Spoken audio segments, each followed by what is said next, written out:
Hello, this is TJR. I was not expecting this to happen, but yesterday I got the opportunity to go see the movie Mary Poppins Returns a few days shy of its actual opening weekend. Now, you may remember that last week I sat down with my sister and we did a book-to-film comparison video on the original film. And during that video, I discussed the possibility of hopefully having the two of us get together and discuss this new movie once we'd both had a chance to see it. I still hope this happens, but I thought that since I did get the opportunity to see the film a few days early, that I would take a few moments to give some spoiler-free thoughts on the motion picture. First of all, I want to give everybody involved in the making of this film props for not recycling and reusing the original film's songs. This would have been a tremendously safe move, and it would have provided instant fan service. It also would have been a real crutch, too. Now, I will pause and state that you will, in the movie, hear a few brief measures of some of the original film's iconic songs used as incidental music to highlight a particular moment, but you will only hear this a few times and only as incidental music. Aside from that, the rest of the score and all the songs used are new and original songs.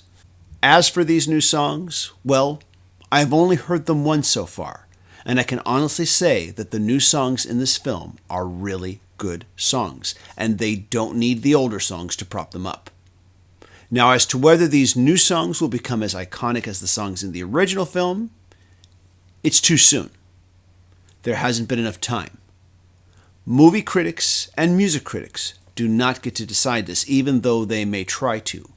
Only time gets to decide this. As for the cast, I will say the following. I was struck by how differently the children are portrayed in this film versus the original. In the video I did with my sister, I described the portrayal of the children in the original film as typical for a Disney film of that time period. In this film, the children are much more nuanced and come off much more naturalistic. There is also a maturity to them because of the curveball that life has thrown at them and has forced them to grow up a bit earlier than normal. In fact, the entire cast is top flight, even when some of the characters aren't given too much to really do. The actors with those parts make the absolute most of it. But it's Emily Blunt who really shines and makes this film a joy to watch. Emily Blunt's performance will not have you missing Julie Andrews, nor will her performance tarnish your memory of Julie Andrews either. I suspect that fans who have read the book might find this portrayal a bit closer to the stricter no-nonsense version that inhabits the books. This Mary, while still caring, is not as overtly sweet as Julie Andrews. She's stricter with the children, and she makes them clean the room this time.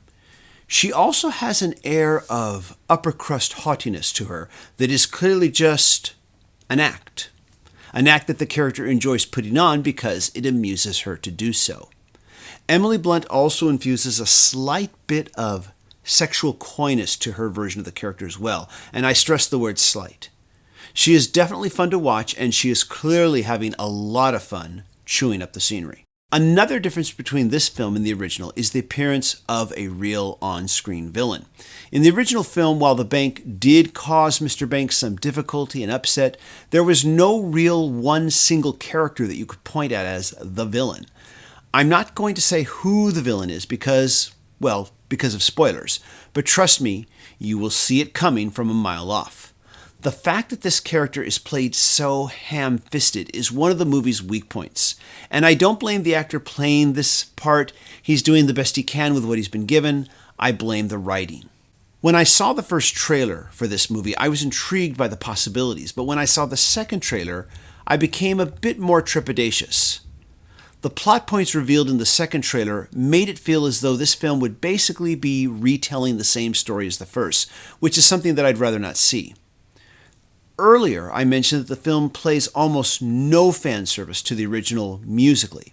I wish I could say that as much about the story as well. Mary Poppins Returns is a sequel and not a remake. It thankfully does not completely retread the same story.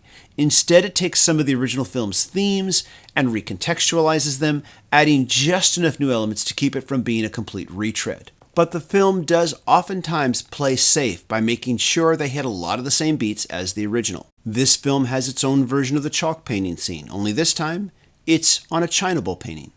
This film has its own version of the chimney sweep musical number with Bert and the Chimney Sweeps, only this time it's with Bert's stand-in Jack and his fellow streetlight burners. Both scenes even happen at around the same time as they did in the original. But at least they hit all these repeat performances in a fun and entertaining way. And I have to admit, I did love seeing Disney return to 2D animation for this film. Now, perhaps it's just the difference in special effects technology between films, but Mary Poppins seems a lot more godlike in what she can do in this film than in the original. It makes for great, entertaining showpieces, but it also removes any tension the film might have when you know that someone so godlike and powerful is looking after our heroes. Overall, I enjoyed my first viewing of this film, and it will be interesting to see if my criticisms grow or diminish with subsequent viewings. Also, I'm hoping that I will get the chance to sit down with my sister and discuss her observations on the film once she has seen it too, and we can discuss spoilers.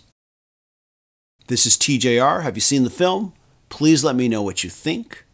As always, if you like what I'm doing, please hit like, hit subscribe, and click notifications so you can know when I release new videos. And if you want to help me make more videos, please consider becoming a Patreon supporter. Pledging as little as just $1 a month can make a huge difference. Thank you so much for watching, and take care.